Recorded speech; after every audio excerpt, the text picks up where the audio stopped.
Drama को कब और कैसे यूज करना है, ये भी विशेषता है। और तीसरा, कौन कौन सी भूलें की हमने फिलॉसफी की, तो सब नोट करें कि कितनी सारी भूलें बाबा ने बताई है। और याद के ऊपर सबसे ज्यादा फोकस किया कि बच्चे याद करो। याद क्यों करना है वो हम सभी जानते हैं। 9-3-21 मीठे बच्चे, चुप रहना भी बहुत बड़ा गुण है। चुप रहना, तुम चुप रहकर बाप को याद करते रहो तो बहुत कमाई जमा कर लेंगे। गंभीरता और समझदारी से यूज करना हर बात को, ये भी चुप रहना हुआ। मतलब हर जहां बोलना है, जहां नहीं बोलना है, ये समझना, इसको कहेंगे चुप रहना। जहां बोलना है वहां चुप रहो, और जहां बोल चुप रहना है वहां बोलो। फिर हम कहते हैं मैं कितना चुप रहती हूँ। तो चुप रहना है, बट वही सेंसिबल। प्रश्न है, कौन से बोल कर्म संन्यास को सिद्ध करते हैं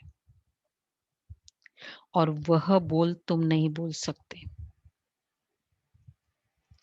कौन से बोल कर्म संन्यास को सिद्ध करते हैं, वह बोल तुम नहीं बोल सकते।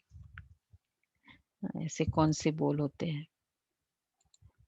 बाबा कहते ये तो कर्म संन्यास हो गया, तुम्हें कर्म तो अवश्य करना है। मतलब पुरुषार्थ में, कि पुरुषार्थ के संन्यास, कर्म संन्यास मतलब पुरुषार्थ का संन्यास। बिना पुरुषार्थ के तो पानी भी नहीं मिल सकता, इसलिए ड्रामा कहकर छोड़ नहीं देना है। नई राजधानी में ऊंच पद पाना है तो खूब पुरुषार्थ करो। खूब, खूब कितना होता है? घंटे वाला होता है, 10-10 मिनट भी नहीं होता, उससे भी ज्यादा होता है। ओम शांति। पहले पहले बच्चों को सावधानी मिलती है, बाप को याद करो, वर्षे को याद करो, मन मना भव। यह अक्षर भी व्यास ने लिखा है, संस्कृत में तो बाप ने समझाया ही नहीं है, मन मना भव ये वर्ड लिख दिया। बाप तो हिंदी में ही समझाते हैं। बच्चों को कहते कि बाप को और वर्षे को याद करो।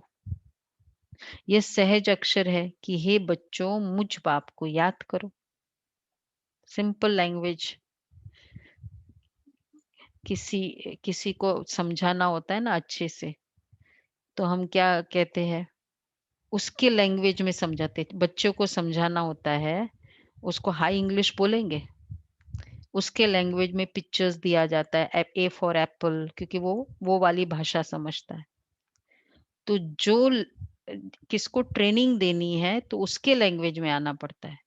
भगवान ऑर्डिनरी लेमैन, वो केवल संस्कृत स्कॉलर्स को ट्रेन नहीं कर रहे, किसको ट्रेन कर रहे? उसका ज्ञान किसके लिए है? एवरी लेमैन के लिए। तो वो लेमैन की लैंग्वेज यूज करेगा ना, उनकी लेवल पर आएगा ना। वो तो अगर वो वाली ऑर्डिनरी लैंग्वेज यूज करे तो वो संस्कृत वाले तो वैसे ही समझ जाएंगे। संस्कृत वाले यूज करेंगे तो कौन से सेक्शन ऑफ कम्युनिटी का उद्धार होगा? बहुत थोड़ा सेक्शन होगा। इसलिए परमात्मा, कौन सी भाषा, बाबा कहते हैं संस्कृत में तो बाप ने समझाया ही नहीं है, बाप तो हिंदी में ही समझाते हैं। बच्चों को कहते कि बाप को और वर्षे को याद करो। ये सहज अक्षर है कि हे बच्चों मुझ बाप को याद करो। हम जब किसी को समझाते हैं हम ये भी कहते हैं ना, कौन सी भाषा में समझाओ तुमको, इतना सिंपल में समझा दिया, अब क्या भाषा समझाओ। तो बाबा कहते, ये सहज अक्षर है कि हे बच्चों मुझ बाप को याद करो। लौकिक बाप ऐसे नहीं कहेंगे कि हे बच्चों मुझे अपने बाप को याद करो, यह है नई बात। बाप कहते, हे बच्चों मुझ अपने निराकार बाप को याद करो। यह भी बच्चे समझते हैं कि रूहानी बाप हम रूहों से बात करते हैं। घड़ी घड़ी बच्चों को कहना है कि बाप को याद करो। देखो, मुझे अभी याद आया, ये जब पिछले साल जब डोनाल्ड प्रेसिडेंट आया था, तो वो बोल इंग्लिश में ही रहा था, हिंदी में थोड़ी बोल रहा था। पूरा वो सॉरी, वो नहीं, वो तो इंग्लिश में बोल रहा था। हाँ, प्रधानमंत्री उसके सामने अपनी भाषा में बोल रहा था, इंग्लिश में नहीं बोले, क्योंकि जन जन को एड्रेस करना था ना, 1 लाख पब्लिक आई थी, तो अपनी भाषा में वो बोल रहा था। और चाहे फिर उसको जो ट्रांसलेट करने वाले इमीडिएटली इतना इंस्टेंट था कि वो यहाँ बोल रहा है, वो वहां जवाब दे रहा है, वो पूरा उसके जेस्टर्स ऐसे कि वो सब समझ रहा है। तो बाबा कहते मतलब मास को देखा जाता है ना, प्रेसिडेंट बैठा है तो चलो मैं इंग्लिश में बात करूं, वो नहीं देखा उसने। जन इतनी 1 लाख की पब्लिक है, वो कौन सी भाषा समझ रही है। तो बाबा कहते हैं, तो छोटा सेक्शन को नहीं देखते बाबा। बाप कहते बच्चों मुझ निराकार बाप को याद करो, यह भी बच्चे समझते हैं। रूहानी बाप हम रूहों से बात करते हैं। घड़ी घड़ी बच्चों को कहना है कि बाप को याद करो। घड़ी घड़ी बच्चों को कहना कि बाप को याद करो। बच्चे आगे क्या कह रहे बाबा, देखो, ये शोभता नहीं है, जो रिमाइंड करना अच्छा नहीं लगता है। जबकि बच्चे जानते हैं क्या, कि हमारा फर्ज है रूहानी बाप को याद करना, तभी तो विक्रम विनाश होंगे। बच्चों को निरंतर याद करने की कोशिश करनी पड़े, निरंतर। पिछले इसमें मुरली में था, शुभ चिंतन वाले में श्वासोश्वास था ना, लास्ट वाला, निरंतर। बच्चों को निरंतर याद करने की कोशिश करनी पड़े। इस समय कोई निरंतर याद कर न सके, टाइम लगता है। चलो आज पूरे निरंतर याद करें। सामने बाबा बैठा ही है, देखते जाओ, बाबा बोल रहा है, बाबा बोल रहा है। आई स्वयं के पवित्र स्वरूप को या बाबा को देखो। एक एक शब्द, एक एक किरणें आ रही है बाबा की, एक एक सेंटेंस। बाबा बाबा कहते इस समय कोई निरंतर याद कर न सके। ये बाबा कहते मैं भी निरंतर याद नहीं कर सकता हूँ, वह अवस्था पिछाड़ी में ठहरेगी। तुम बच्चों को पहला पुरुषार्थ बाप को याद करने का ही करना है। शिव बाबा से वर्षा मिलता है। भारतवासियों की बात है, ये स्थापना होती है देवी राजधानी की। और जो धर्म स्थापन करते हैं उसमें कोई डिफिकल्टी नहीं होती है, उनके पिछाड़ी आते ही रहते हैं। यहाँ देवी देवता धर्म वाले जो है उनको ज्ञान से उठाना पड़ता है, और धर्म वालों को इतनी मेहनत नहीं करनी पड़ती है। ज्यादा कहाँ, उन लोग ने ज्ञान दिया, बस आते गए, फॉलोइंग होती गई। और यहाँ क्यों मेहनत करनी पड़ती है?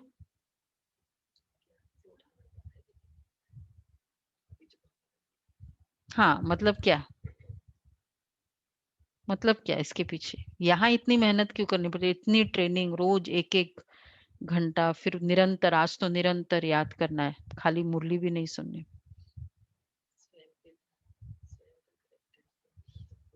स्वयं का है। 2500 साल का गैप पड़ गया ना, कि जो उनको जब शिक्षाएं दी थी, ऑलरेडी एग्जिस्टिंग है, जो खराब हो गए हैं उनको ठीक करना है। वो धर्म स्थापक की आत्मा है, तो उसके पीछे सब आते, वो वैसे ही सतो प्रधान स्टेज में है। समझ में आया विनोद भाई? अच्छे से समझ लो पहले। हम लोग तो ऑलरेडी इधर है, पूरे कपड़े मैले हो गए, उन लोग के तो मैले कपड़े थे ही नहीं, ऊपर से आए तो। ये रीज़न है। तो मैले कपड़े को ठीक करना और एक नया कपड़ा खरीदना ईज़ी है ना? बाबा इसलिए कहते हैं कि ये स्थापना होती है देवी राजधानी की, और जो धर्म स्थापन करते हैं उसमें कोई डिफिकल्टी नहीं होती, उनके पिछाड़ी आते ही रहते हैं। यहाँ देवी देवता धर्म वाले जो है उनको ज्ञान से उठाना पड़ता है, मेहनत लगती है। ऑलरेडी इतने सारे बिलीफ सिस्टम है उसमें, मतलब एक तरह से चले हुए हैं। कई कहते हैं ना, मैं इसका हम लोग इस फेथ को फॉलो करते हैं बोलते भी है, तो उस फेथ को चेंज करना उनका, इसके लिए तो ट्रेनिंग चाहिए ना। इसके लिए कितनी ज़्यादा हमको उसको प्रूव करना होता है। मतलब ज्ञान को इस तरह से देखो, वो ज्ञान ऐसा है, ये ज्ञान ऐसा है, क्लैरिटी चाहिए होती है। तो बाबा कहते हैं ये अवस्था पिछाड़ी में ठहरेगी। शिव बाबा से वर्षा मिलता है, मेहनत लगती है ना। गीता भागवत शास्त्रों में यह नहीं है कि बाप संगम पर राजधानी स्थापन करते हैं। गीता में लिखा है कि पांडव पहाड़ों पर गल चले गए, प्रलय हुई, आदि आदि, ये वर्ड लिख दिया। वास्तव में ये बात तो है ही नहीं।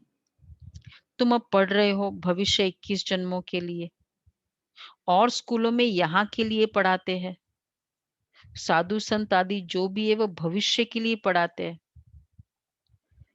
साधु संत थोड़ा अगले जन्म का करेंगे, बाकी स्कूल इस जन्म का, उनको तो अगले जन्म से मतलब ही नहीं ना, बाकी एजुकेशन। और शिव बाबा 21 जन्मों के लिए। 21 जन्म क्या, 3/4। तो बताओ पढ़ाई कौन सी ज्यादा है, सिलेबस किसके ज्यादा होगी? वो एक जन्म का, और वो दूसरा जन्म का, अगले जन्म का, ये 21 जन्म का। तो बाबा कहते वाह, हाँ, साधु संत आदि जो भी है वो भविष्य के लिए पढ़ाते हैं, क्योंकि वह समझते कि हम शरीर छोड़ मुक्ति धाम में चले जाएंगे, हम ब्रह्म में लीन हो जाएंगे। आत्मा उनका वही कंसेप्ट है ना, या तो दर्शन हो जाए या लीन हो जाए, तो अगला जन्म फुल स्टॉप, कुछ है ही नहीं करना। आत्मा परमात्मा में मिल जाएगी।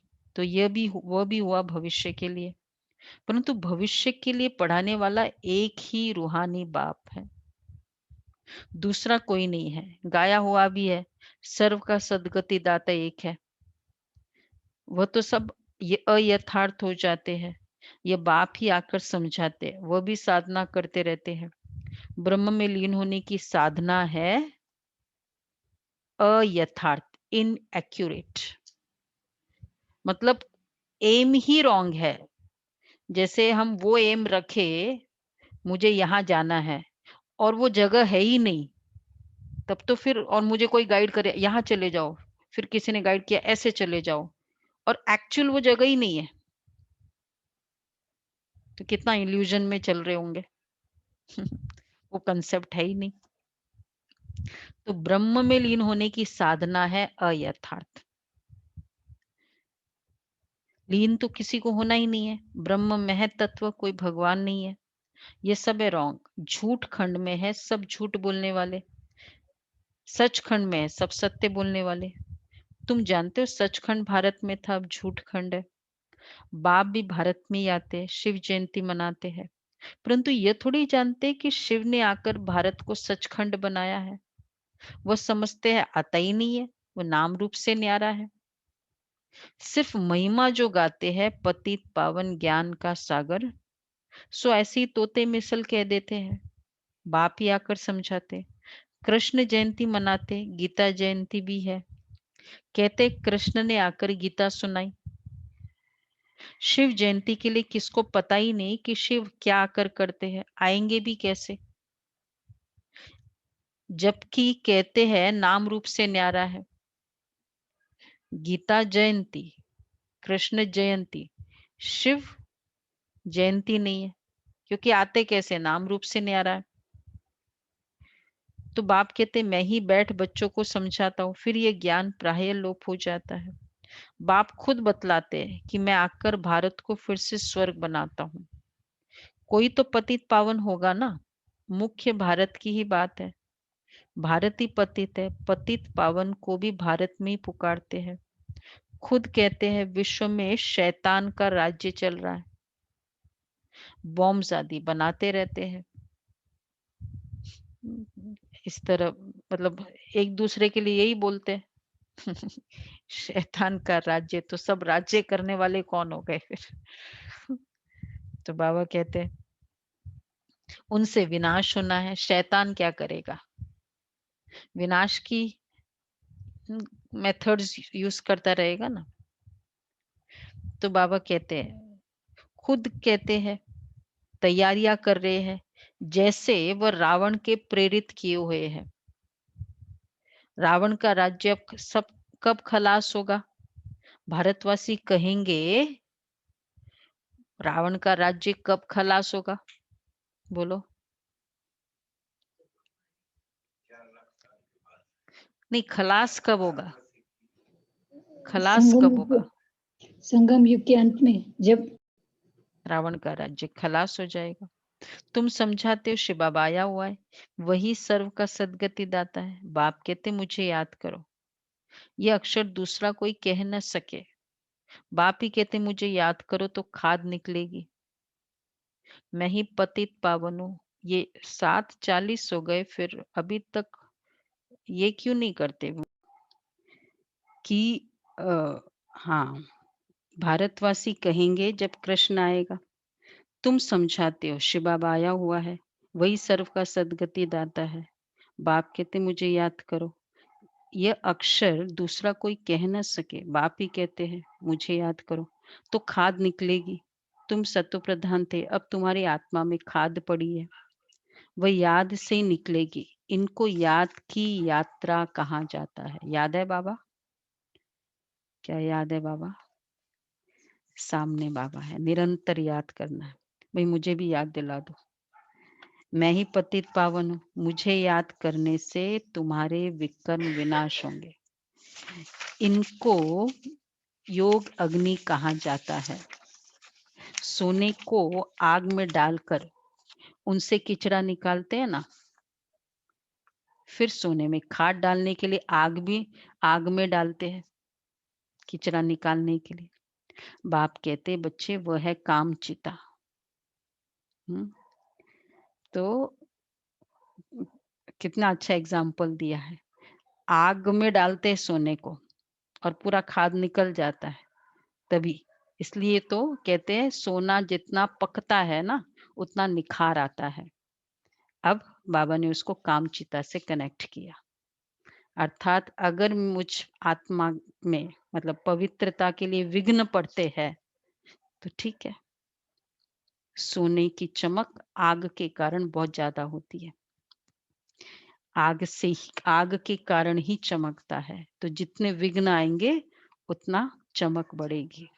तो बाप कहते वह है कामचिता, यह ज्ञानचिता। इस योग अग्नि से खाद निकलेगी और तुम कृष्णपुरी में जाने के लायक बन जाएंगे।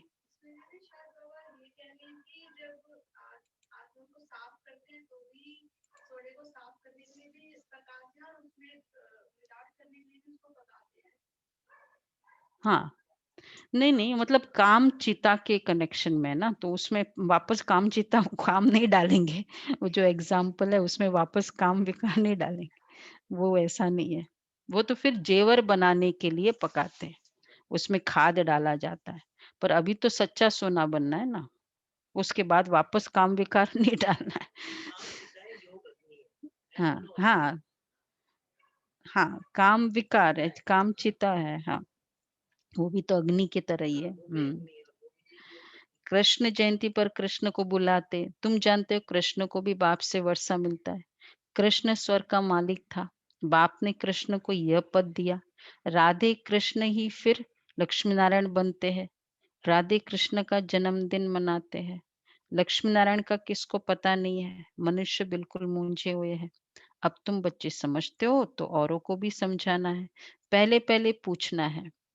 क्या पूछना है? गीता में जो कहा है मामेकम याद करो, ये किसने कहा?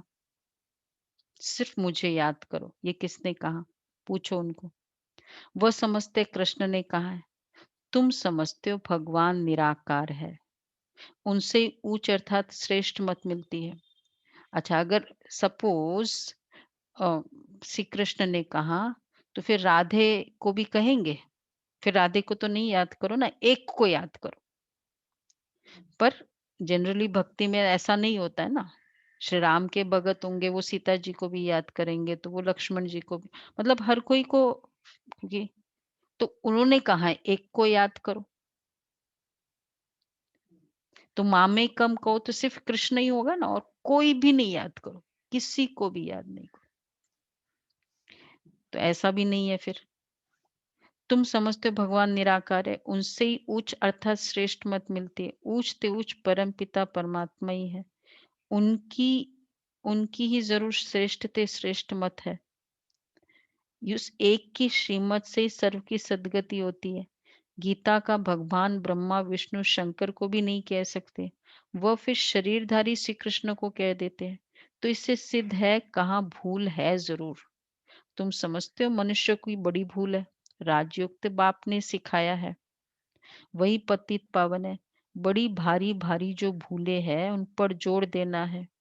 एक तो ईश्वर को सर्वव्यापी कहना, दूसरा फिर गीता का भगवान कृष्ण को कहना, कल्प लाखों वर्ष का कहना, यह बड़ी भारी भूल है। ये भूल है। ईश्वर को सर्वव्यापी कहना, गीता का भगवान कृष्ण को कहना, लाखों वर्ष का। नहीं, तीनों में कितने सारे और भूले समाई हुई है। वाई बड़ी भारी भूल है। उसे एक भूल के कारण बहुत सारी भूलें हो जाती है फिर ऑटोमेटिक। सर्वव्यापी के कहने से और क्या ऑटोमेटिक भूलें होती गई। आत्मा परमात्मा को एक मान लिया ना। हम्म हम्म सब में भगवान है। सब में भगवान है। तो भगवान की आइडेंटिटी क्या हुई, क्योंकि मर्डर करने वाला भी कौन है, मतलब कुछ भी गलत करने वाला भी भगवान, अच्छा करने वाला भी भगवान। तो भगवान की अपनी आइडेंटिटी क्या हुई। ये बहुत बड़ी प्रॉब्लम भगवान के लिए। फिर क्या बोल दिया, वो भी ऐसे ही है, ऑर्डिनरी कर दिया ना फिर तो इसकी। हम्म तो इसी तरह बाकी सब में वो तो हमको पता ही है सब जगह। तो ये बड़ी भारी भूल है। ये वाले कंसेप्ट को क्लियर करना ये बहुत इंपॉर्टेंट है। कल्प लाखों वर्ष का तो हो नहीं सकता, परमात्मा सर्वव्यापी हो नहीं सकता। कहते वो प्रेरणा से सब कुछ करते हैं, परंतु नहीं, प्रेरणा से थोड़ी पावन बनेंगे, प्रेरणा से पावन बन जाएंगे। बाबा चलो सामने है, बाबा दृष्टि मुझे देते रहे, ठीक है, 1 घंटा मैं मुरली नहीं सुनूं, मुरली बंद करे, सिर्फ दृष्टि लेते रहे, और ऐसे रोज बिल्कुल मुरली बंद, हो जाएंगे पावन। हम्म दृष्टि वो भी ठीक है, मतलब प्रेरणा सामने आने के बाद भी केवल एक दृष्टि से नहीं होता है, उसको ट्रेनिंग देनी पड़ती है पावन बनाने के लिए। पात्र बन गए, उसके बाद तो ट्रेनिंग चाहिए ना। 50% आ गए इसलिए आप एमबीए में घुस गए, उसके बाद क्या हुआ, एमबीए बन गए। उसके बाद तो एक्चुअल स्टडी तो उसके बाद है ना। हाँ, वो तो एंट्री मिल गया हमारे को। तो बाबा कहते हैं प्रेरणा से कैसे हो सकता है, सामने आके उसको बोलना पड़ता है। नहीं तो फिर हम तो कितना क्वेश्चन कर ले, प्रेरणा से हो जाए, क्या प्रूफ है कि तुमको भगवान ने प्रेरणा दी। नहीं नहीं, पर प्रूफ क्या है। मुझे किसी ने कहा, वो है एक बहन, बोला मुझे गॉड का मैसेज आया, मुझे गॉड का मैसेज आया। तो मैंने कहा गॉड का मैसेज, तो समझाया उसको। तो ये कुछ भी हो, गॉड का मैसेज वो अच्छा है कि डिवाइन फीलिंग्स है, कनेक्टिविटी। परमात्मा का मैसेज मुरली है, एग्जैक्ट एक्यूरेट मैसेज। इसलिए मुझे अगर कोई संकल्प भी आया लेकिन वो मुरली में नहीं है, तो हम एंटरटेन नहीं करते उसको। हो सकता है वो मेरी माया मनमत हो, क्या पता। तो टैली मुरली से करनी होती है। तो बाबा कहते हैं ये तो बाप बैठ समझाते, मामे कम याद करो। प्रेरणा अक्षर रॉन्ग है। फल कहाँ जाता है? शंकर की प्रेरणा से बॉम्ब आदि बनाते हैं, परंतु ये ड्रामा में सारी नूंद है। इस यज्ञ से ही विनाश ज्वाला निकली है, प्रेरणा नहीं करते। ये तो विनाश अर्थ निमित्त बने हैं, ड्रामा में नूंद है। देखो कितनी अच्छी डिस्क्लोजर। रेगुलरली तो बाबा कहते मैं प्रेरणा दे, मतलब उसको प्रेरणा आई बाबा जैसे ड्रामा अनुसार। आज बाबा क्या करते हैं, कह रहे हैं, शंकर को भी प्रेरणा नहीं देते। क्यों? भगवान ये भी काम नहीं करते। बहुत बड़ा विक्रम है। Master mind. तो प्रेरणा नहीं करते, ये तो विनाश अर्थ निमित्त बने हुए हैं, ड्रामा में नहीं होते। जिसका जो पार्ट होता है ना उस अनुसार वो ओपन हो जाता है, उसका उसको क्लिक हो जाता है उस समय। शिव बाबा का ही सारा पार्ट है। उसके बाद फिर पार्ट है ब्रह्मा विष्णु शंकर का। ब्रह्मा ब्राह्मण रचते हैं, वही फिर विष्णुपुरी के मालिक बनते हैं। फिर 84 जन्मों का चक्र लगाकर तुम आकर ब्रह्मा वंशी बने हो। लक्ष्मी नारायण से फिर आकर ब्रह्मा सरस्वती बनते। यह भी समझाया है कि इन द्वारा एडॉप्ट करते हैं, इसलिए इसको बड़ी मम्मा कहते हैं। वह फिर निमित्त बनी हुई है। कौन है बड़ी मम्मा? फास्ट। पदम भाई बोले।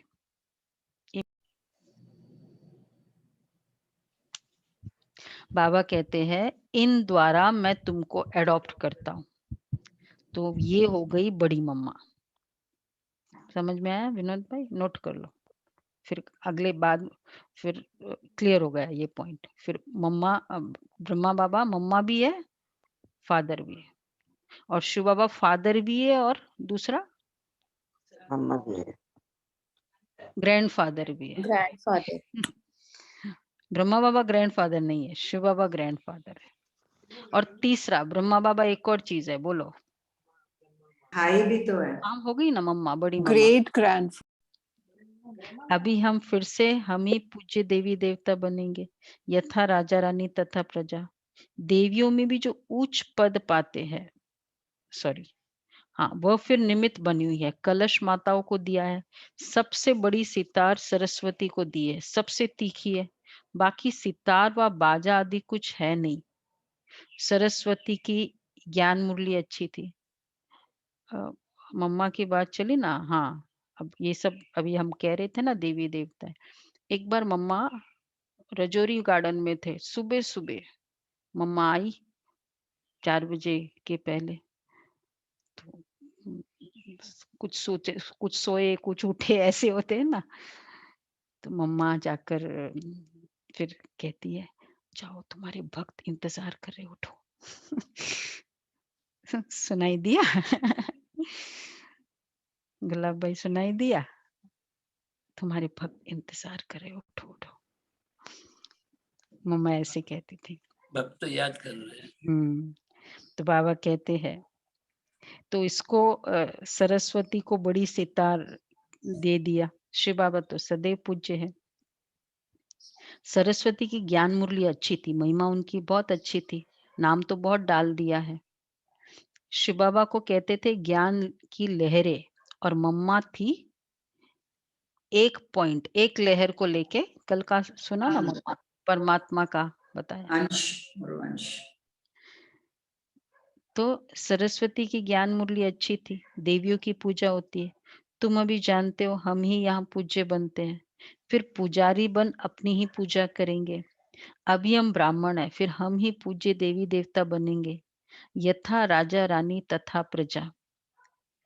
देवियों में भी जो उच्च पद पाते हैं, तो मंदिर भी उन्हों के बहुत बनते हैं, नाम वाला भी उन्हों का होता है। जो अच्छी रीति पढ़ते पढ़ाते हैं, सो अब तुम जानते हो पूज्य पुजारी हम ही बनते हैं। शिव बाबा तो सदैव पूज्य है। सूर्यवंशी देवी देवता जो थे वे ही पुजारी फिर भगत बनते हैं। आप ही पूज्य, आप ही पुजारी की सीढ़ी बहुत अच्छी रीति समझाते हैं। बिगड़ चित्र भी तुम किसको समझा सकते हो? बाबा याद है ना, बाबा सामने, निरंतर याद। तो बाबा कह रहे बिगड़ चित्र भी तुम किसको समझा सकते हो? जो सीख कर जाते हैं उनकी बुद्धि में सारी नॉलेज है। 84 जन्मों की सीढ़ी भारतवासी चढ़ते उतरते हैं, उन्हों के 84 जन्म है। पूज्य थे फिर हम पुजारी बने। हम सोहम का अर्थ भी तुमने बहुत अच्छी तरह समझा है। सबको क्लियर है ना? हम सोहम का अर्थ बोलो सुमन बेन। हम सोहम आपने हो समझाने कितनी अच्छी मिली है। हम देवी देवता थे, हम आत्मा निर्वाण धाम में रहने वाली है। ये चक्र फिरता रहता है। बाप कहते मैं दुख के समय ही आकर सृष्टि को बदलता हूँ। ऐसे नहीं कि नई सृष्टि रचता हूँ, नहीं, पुरानी को नया बनाता हूँ। बाप आते ही ये संगम पर अब नई दुनिया बन रही है, पुरानी खलास होनी है। यह है नई बात, बेहद की बात। तुम तैयार हो जाएंगे तो बच्चे फिर बहुत अच्छी बात कही बाबा ने, तुम तैयार हो जाएंगे तो उसके बाद पर्दा खुल जाएगा। बहुत अच्छी बात कही बाबा ने। विनाश होगा। विनाश होगा, सब राइट है। आज बाबा क्या कह रहे? बोलो बोलो। पढ़ाई का अंत हो जाएगा, पढ़ाई खत्म हो जाएगी। तुम तैयार हो जाएंगे तो सारी राजधानी तैयार हो जाएगी। बस हमें राजधानी तो वो तो क्या है, फॉलो करने वाली है। लीड करने वाले को इनिशिएटिव लेना पड़ता है, फॉलो करने वालों को तो क्या है। इसलिए आगे रहना ये बड़ी बात है, पीछे रहने में क्या है। कल्प कल्प जिन्होंने जो पद पाया है उस अनुसार पुरुषार्थ चलता रहता है। ऐसे नहीं ड्रामा में जो पुरुषार्थ किया होगा सो होगा, पुरुषार्थ करना होता है। फिर कहा जाता है कल्प पहले भी ऐसे ही पुरुषार्थ किया था। देखो पुरुषार्थ करना होता है। कोई कहेगा भाई ड्रामा में होगा तो कर लेंगे, तो बाबा कहते हैं पुरुषार्थ करने के बाद पिछले मिनट में बाबा को याद नहीं करी तो कल पहले नहीं किया होगा, वो ठीक है। लेकिन पुरुषार्थ में हम नहीं कह सकते एक नेक्स्ट मिनट में मुझे जो करना है जो होगा सो। उसके लिए बाबा ने यूज किया कि ड्रामा में जो होना है वो कल्याणकारी होना है। उसके लिए ये नहीं है जो होगा, जो किया होगा वो होगा, वो नहीं। जो हो चुका है उसके लिए ही पाठ को बनना कहना होता है, पुरुषार्थ करना होता है। फिर कहा जाता है कल्प पहले भी ऐसे ही पुरुषार्थ किया था। हमेशा पुरुषार्थ को बड़ा रखा जाता है, प्रारब्ध पर बैठ नहीं जाना है। पुरुषार्थ बिगर प्रारब्ध मिल न सके, पुरुषार्थ करने बिगर पानी भी नहीं पी सकते। अगर हमने अपना पुरुषार्थ नहीं किया पावरफुली तो फिर बाबा की भी मदद नहीं मिलेगी। कितनी मिलेगी? कौन किसकी बात कर? हाँ वो होता है ना जिसको उठाना होता है, भाई तुम अपना पूरा ट्राई तो करो। इवन पेशेंट को डॉक्टर क्या बोलते हैं, फिजियोथेरेपी करने वाले, भाई तुम हाथ करो ना, फिर हम थोड़ा मशीन लगाते हैं करते हैं पर खुद को करना होगा ना, अपना दी बेस्ट करो। प्रारब्ध पर बैठ नहीं जाना है। पुरुषार्थ करने बिगर पानी भी नहीं मिल सकता। कर्म सन्यासी अक्षर होंगे। बाप कहते हैं गृहस्थ व्यवहार में भी रहो। बाबा तो सबको यहाँ नहीं बिठा देंगे। शरणागति गाई हुई है, भट्टी बननी थी क्योंकि उन्हों को तंग किया गया, सो आकर बाप के पास शरण ली। शरण तो देनी पड़े ना। शरण एक परमपिता परमात्मा की ही ली जाती है, गुरु आदि की शरण नहीं ली जाती है। जब बहुत दुख होता है तो तंग होकर शरण लेते हैं। देखो बाबा ने कितनी अच्छी बात कही कि बाबा को शरण देना पड़े, क्योंकि बहुत तंग किया ना। दादियों का सबने सुना ना किस लेवल तक तंग किया था। फिर भी बाबा ने ऐसा थोड़ी कहा गंगे दादी को कि आ जाओ चलो, जंजीरों से बांध दिया। बाबा ने थोड़ी कहा, अपने आप फिर हुआ। फिर यहां तक बाबा ने कहा है कि अगर थूक भी उठानी पड़े ना, घर को छोड़ना, गृहस्थ को छोड़ना कभी भी बाबा ने नहीं कहा, किसी भी लेवल तक। जैसे ये लेवल तक भी आ जाए तो भी कर लो तुम वो काम। हाँ, अपवित्र नहीं बनेंगे। फिर जब वो बहुत अत्याचार टाइप हो गया, फिजिकल जब हो गया, फिर उनको शरण देनी, फिर तो बाबा शरण देगा ही ना। इस लेवल तक, तब तक बाबा नहीं कहते कि छोड़ो। तो देखो भट्टी बननी थी क्योंकि उनको तंग किया गया, तो आकर बाप के पास शरण ली, तो फिर शरण तो देनी पड़े ना। इसी जान की लेवल तक आ गए, फिर तो बाबा को लेनी पड़े ना। शरण एक परमपिता परमात्मा की ही ली जाती है। दादी ने ही बोला ना, गंगे दादी का, कि दादी ने बोला कि मतलब रोती रहती थी, जंजीरें पैर में हो क्या स्टेज होती है, तो रोती रहती थी। तो वहां बाबा के पास एक गाय थी वहां, तो वो हमेशा मतलब जैसे ना रोती रहती थी। बाबा कहती मेरी गंगे बच्ची बहुत याद कर रही है, बाबा को बहुत याद करती। तो उस गाय का नाम ही गंगी गाय रखा था बाबा ने। गुरु आदि अच्छा, तो गुरु आदि की शरण नहीं ली जाती। जब बहुत दुख होता है तो तंग होकर आकर शरण लेते हैं। गुरुओं के पास कोई तंग आकर होकर नहीं जाते हैं, गुरु शरण नहीं देते हैं। वहां तो ऐसे ही जाते हैं। तुम रावण से बहुत तंग हुए हो, अब राम आया है रावण से छुड़ाने, वो तुमको शरण में ले लेते हैं। तुम कहते हो बाबा हम आपके हैं, गृहस्थ व्यवहार में रहते भी शरण श्री बाबा की ली है। बाबा हम आपकी मत पर चलेंगे, बाप श्रीमत देते हैं, गृहस्थ व्यवहार में रहते मुझे याद करो और सबकी याद छोड़ दो, मेरी याद से विक्रम विनाश होंगे। सिर्फ शरण लेने की बात नहीं है, सारा मदार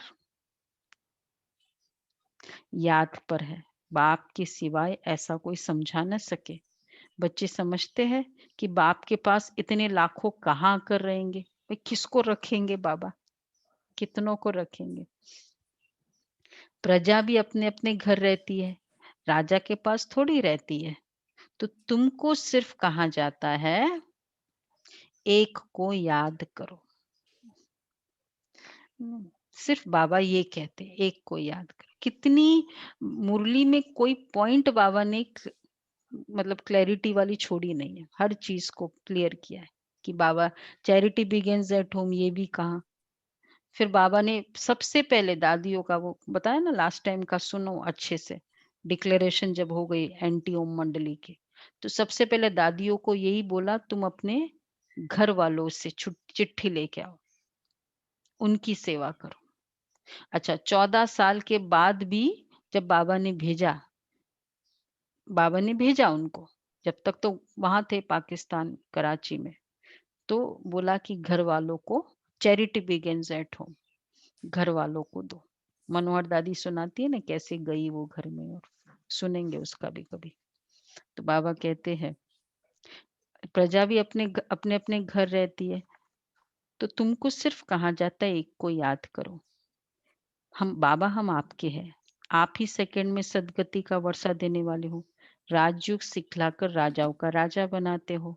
बाप कहते जिन्होंने कल्प पहले बाप से वर्षा लिया है वही आकर लेंगे, पिछाड़ी तक सबको आकर बाप से वर्षा लेना है। अभी तुम पतित होने के कारण अपने को देवता कहला नहीं सकते, बाप सब बातें समझाते हैं। वैसे देवता हो लेकिन क्योंकि इम्प्योर हो, कहते हे मेरे नूरे रतन। सुनो बाबा सामने है, क्या बोल रहे बाबा एक एक को देखो कितने प्यारे हैं सब, सबकी दृष्टि हमको मिल रही है। मैं तो बहुत वैसे ही पावन हो जाऊंगी। क्या बोल रहे देखो, हे मेरे नूरे रतन, सारे नूरे रतन बैठे हुए। सुना, ये जो क्या होता है वो लेटर लिखते हैं ना, लेटर पहले जमाने में वो बताते हैं ना, वो लेटर आता है फिल्मों में बताते हैं, तो वो इंग्लैंड लेटर माँ पढ़ती रहती है और चेहरा किसका बताते हैं। हाँ, जैसे बेटे का लेटर पढ़ रही है माँ और वो चेहरा उसका बताते हैं कि वो बोल रहा है, तो क्या है ये पढ़ रहा है लेकिन बोल कौन रहा है तो हम मुरली बेशक पढ़ने वाला पढ़ रहा है, लेकिन सामने चेहरा बाबा का। हे मेरे नूरे रतन, जब तुम सतयुग में आते हो तो तुम 1-1 से राजाई करते हो, अर्थात पहला वर्ष, पहला महीना, पहला दिन। जनरली हम लोग भाई साहब ने एक बार कहा था क्लास में, 1-1 हम फिगर में जाते हैं, एक्चुअली पहले दिन से राजाई होती है हमारी, फर्स्ट डे से सतयुग में आते हो। देखो कितनी अच्छी बात बाबा ने कही। औरों की तो जब वृद्धि हो, लाखों के अंदाज में हो, तब राजाई मिले औरों की।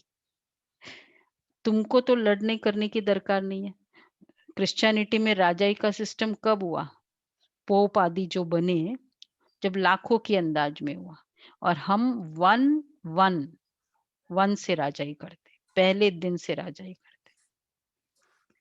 जैसे इसीलिए तो कहते हैं ना, किसी का पहले दिन से ही वो बच्चा जन्मते ही उसका कहते ये तो गोल्डन स्पून इन माउथ कहते हैं।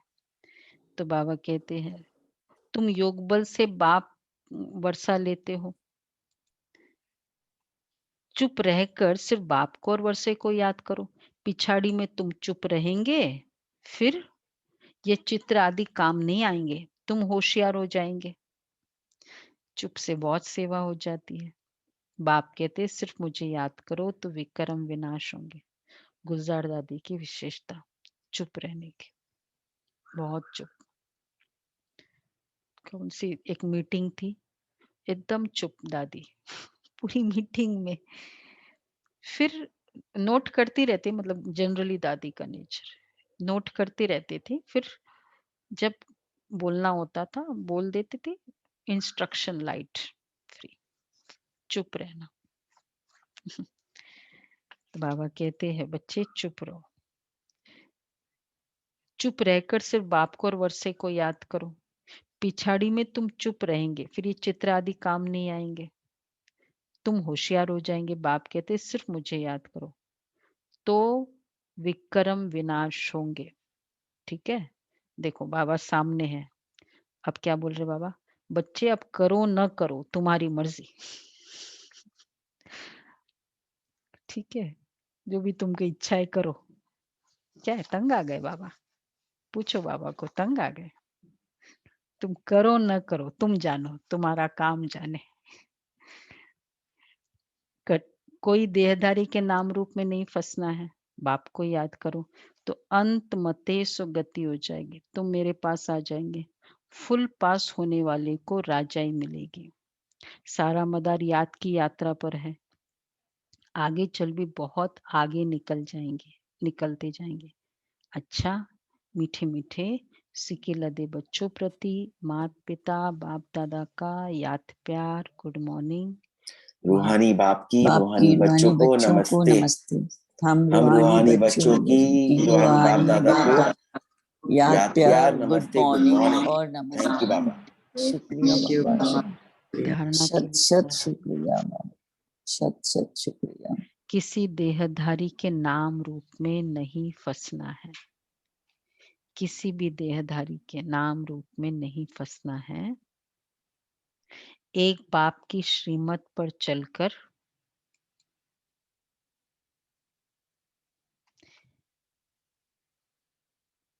सदगति को पाना है, चुप रहना है। दूसरा है भविष्य 21 जन्मों के लिए अच्छी रीति पढ़ना और दूसरों को पढ़ाना है। पढ़ने और पढ़ाने से ही नाम वाला होगा, पढ़ने और पढ़ाने से ही नाम वाला होगा। वरदान है अपने स्वस्वरूप और स्वदेश के स्वमान में स्थित रहने वाले मास्टर लिबरेटर भव। अपने स्वस्वरूप और स्वदेश के स्वमान में स्थित रहने वाले मास्टर लिबरेटर भव। आजकल के वातावरण में हर आत्मा किसी न किसी बात के बंधन के वश है। कोई तन के दुख के वशीभूत है, कोई संबंध के, कोई इच्छाओं के, कोई अपने दुखदाई संस्कार स्वभाव के, कोई प्रभु प्राप्ति न मिलने के कारण पुकारने चिल्लाने के दुख के वशीभूत है। कोई ऐसे दुख अशांति के वश आत्माएं अपने को लिबरेट करना चाहती है, तो उन्हें दुखमय जीवन से लिबरेट करने के लिए अपने स्वस्वरूप और स्वदेश के स्वमान में स्थित रहे रहमदिल बन मास्टर लिबरेटर बनो। पवित्रता की मुरली भी ऐसी थी ना, बच्चे अंजलि दो, दुआ दो, तुम्हारे पास आएंगे। तो दुख से लिबरेट होना चाहते हैं, तो उसके लिए खुद के स्वस्वरूप में स्थित होना, स्वदेश की स्मृति, स्वदेश के स्वमान की स्थिति स्मृति, तो वो सबसे इंपॉर्टेंट है। स्वमान तो केवल मैं उसमें स्थित हो जाऊं। देखो हम कहते हैं मैं उसको रेस दे रही हूँ, रेस की भी जरूरत नहीं है। बाबा की मास्टर लिबरेटर, स्वदेश और स्वस्वरूप, इस फीलिंग में रहो। मैं आत्मा, आज का क्या होगा, मास्टर लिबरेटर हूं। तो 3 बातें याद रखेंगे, स्वरूप, तीसरा स्वदेश का स्वमान।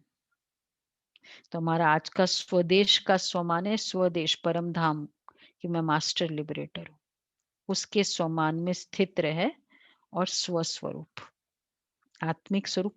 तो ये आज पुरुषार्थ करने ही वाले हैं हम, पुरुषार्थ में भी प्रैक्टिस में ये रहेगा। मैं मास्टर लिबरेटर हूँ, रहम दिल बन मास्टर लिबरेटर बनो, इसको कहेंगे।